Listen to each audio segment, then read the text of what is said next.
Now you know it's time for you to master Nokhud Offensive and understand everything that's happening over there. Watch this one until the end because we have a lot of good things like tips, strategies, routes, all the abilities, all the things you can do, packs to pull, packs to chain, and all of the goodness. And hey, if you enjoyed it, might give it a like or just let us know how you feel about it in the comments. Heck, even subscribe, why don't you? Let's get into it.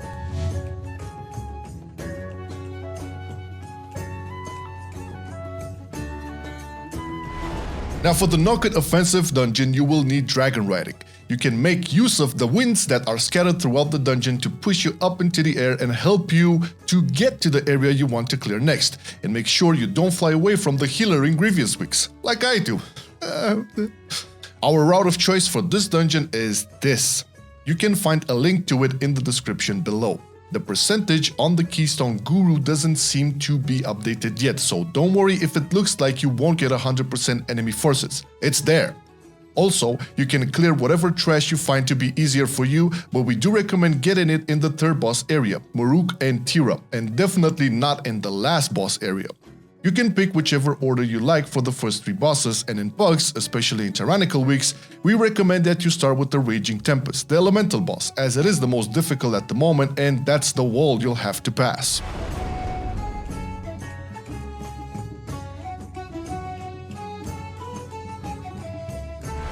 Now let's get into it. First of all, we want to give a big shout out to Quasi for the player profile, which is just a delight to have. You should check out his website. He has a lot of cool stuff for M+ over there. Right, so if you want to start the dungeon with the dragon boss, Granith, in order to spawn it, you have to kill 3 packs protecting the lances. You can easily see them on your minimap. However, we recommend that you first pull this big boy patrol of 8 mobs over here. You can pull bigger, but there's not really much to win from it, but a lot to lose if you wipe. In most packs there are some mobs you have to look out for and keep interrupted. We have the Nokhud Horn Sounder, where you need to stun his Rally the Clan cast, which buffs all his allies in a 30-yard radius by 50%. The second mob you have to pay attention to is the Plane Stomper, whose disruptive shout you need to interrupt. It does AoE damage and interrupts spellcasting. The Lance Masters, who you need to kill to spawn the boss, have the same shout you need to deal with. They also have a frontal cleave, so don't be in their face and dodge the War Stomp. It's a pretty obvious one, just dodge the big swirly that stuns and does a lot of damage. The rest of the mobs can just be dealt by dodging their abilities or healing through them. The War Spears charge at ranged players and put a nasty dot on their target, which you can ignore by having them gripped back by a Vortex, Ring of Peace, Reapy Hands from Decay, etc. Lastly, the Beastmasters here don't do much, but they summon Ohunas and Hunter's Mark players, which the Ohuna will fixate. Just kite, yo! Once you are done killing the 3 Lance Masters, Granith will come down. It's a pretty simple and straightforward boss. He has a stomp which you need to get out of. It hurts and it knocks you back otherwise. And it summons an ad which will run through the middle trying to get one of the 3 lances you cleared earlier in order to destroy them. The one the ad rushes towards is the one that is going to be active soon, which you can also see by the timer above it. CC the ad as much as possible, preferably right under the boss for better cleave, and make sure it doesn't reach the lance. When the boss reaches 100 energy, he will do an eruption which really hurts and does increasing damage the longer it is allowed to go on. That's when the lance comes in. Have one of your party members click this lance, which will shoot at the boss, stunning him for 5 seconds and inflicting 5% of his max health as physical damage. There are several ways to deal with this. First and foremost, you want to use this lance to stun him out of casting eruption. Secondly, for the 5% health loss on the boss. You can either wait for him to start casting the eruption or reach 100 energy and then use it. Or you can just use it as soon as it is available. It will stun the boss out of eruption, but it may also cause you to not be able to see his energy bar anymore if you do it early. There is an upside to this, however. The sooner you use the lances, the higher the chances that you can use an extra one earlier and nuke 5% more out of the boss's health for free.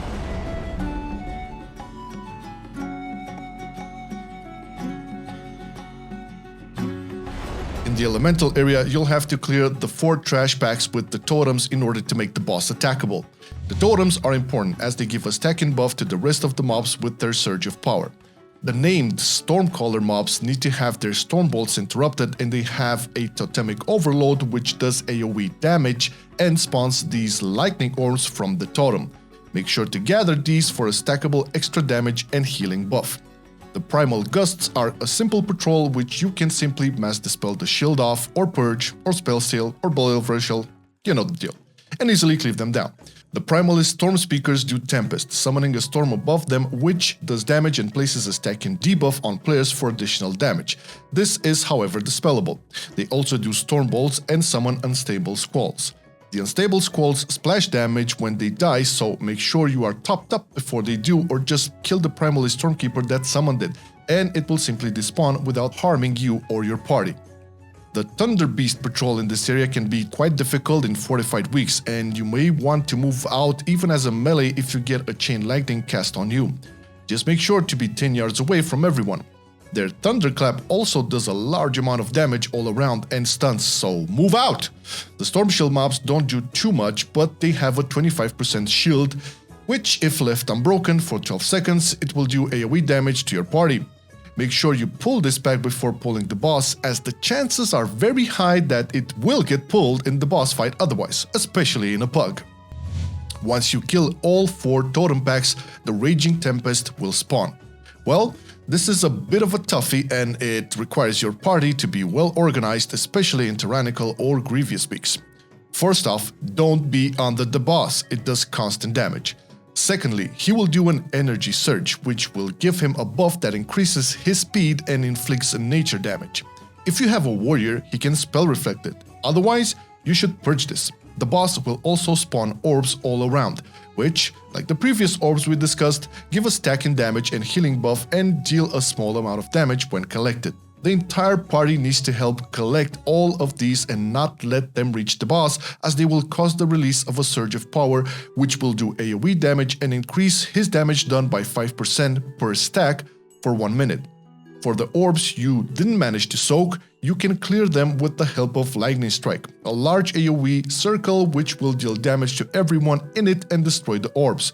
If the tank gets out of melee range to collect orbs, the boss inflicts 100% extra damage, pretty much nuking down your tank if he's out collecting orbs for too long. You want your healer to be on 10 stacks of the orbs buff before the massive AoE electrical storm he does, as it is very hard hitting. We recommend that you rotate defensives on this and healing cooldowns. You also definitely want Bloodlust on this boss in tyrannical weeks.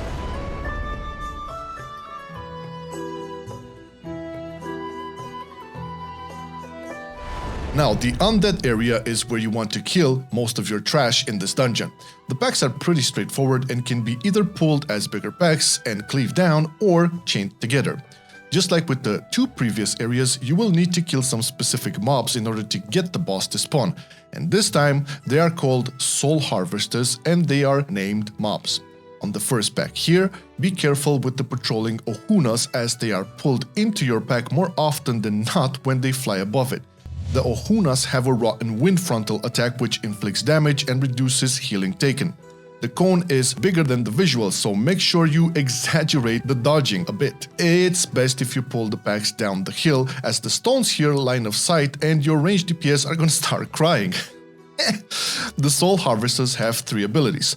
Harvest Soul, duh, which drains the soul of their dead allies, which makes them gain the Consume Soul stacking buff, which increases their shadow damage done by a lot. Deadbolt Volley simply needs to be interrupted, and Shatter Soul shatters your party's souls, reducing damage done by 30%. You simply have to walk over your ghost and collect it.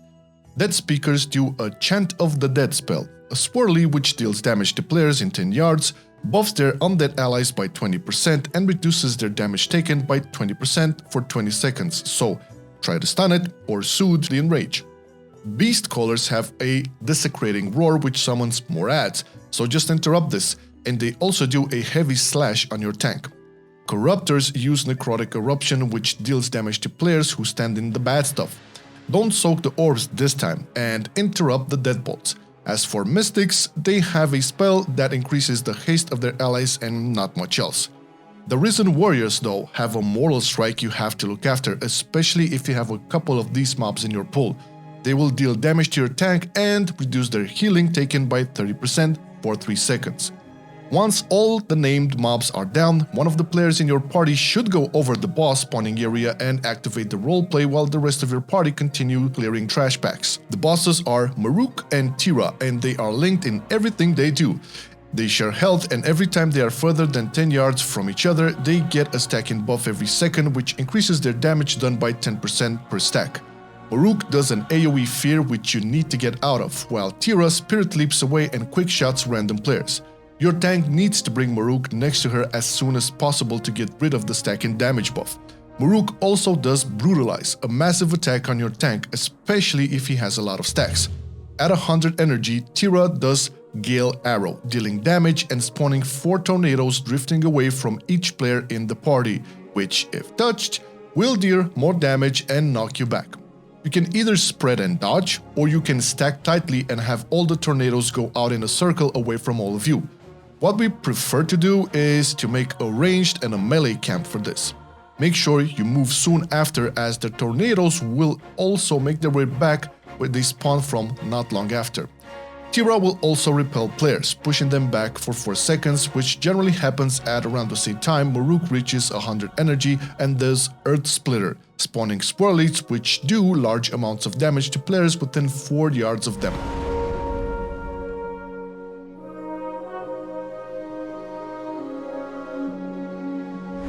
After clearing the first 3 bosses and at least 94.5% of the trash, as you approach the last boss, Thunder will hit you and dismount you off your dragon riding mount as soon as you are in the area of this mountain. However, if you take this route to the far left here and aim for this channel where on the edge, you will not get dismounted until you actually reach the land, so you can save a lot of time not walking. Also, the area is clear of mobs and you can skip straight to the last boss and the 2 mobs that would get pulled with it anyway, Batak and Balara. Balara throws spears at you and charges, and they both in range when their best buddy dies, so try to cleave them down more or less equally. However, make sure that you pay attention to Balak, as he has a frontal cone attack, but more importantly an AoE fear which really needs to be interrupted. The range on the fear is huge and it will probably cause you to pull extra packs you don't want, which also fear, and just interrupt it, okay? The last boss, Balakar Khan, is not too much of a toughie, but his little friends are. If you want to min-max your damage on the boss, in phase 1 you should pull him next to this rock on the purple marker. The player who gets targeted by the iron spear should place it on the other side of the rock, and the boss will charge to collect his spear but get stuck in the rock. You can also charge him into a wall to make a short charge, but we think the rock is the safer choice. Also, don't be in his stampede as he gets to pick up his weapon. It hurts and knocks you back. At 60%, the boss will enter phase 2, he will siphon power, becoming immune and making his 4 adds attackable. You should assign interrupts before the fight for all 4 adds and try to push them all together as fast as possible and nuke them down fast. It's pretty vital that you interrupt as many casts as possible. Having a DK with grippy hands on this fight is really nice as well. If available, this is where you should use Bloodlust and of course dodge the swirlies. Once all the adds are dead, the boss enters the last phase. He is once again attackable and is now buffed with the power of lightning.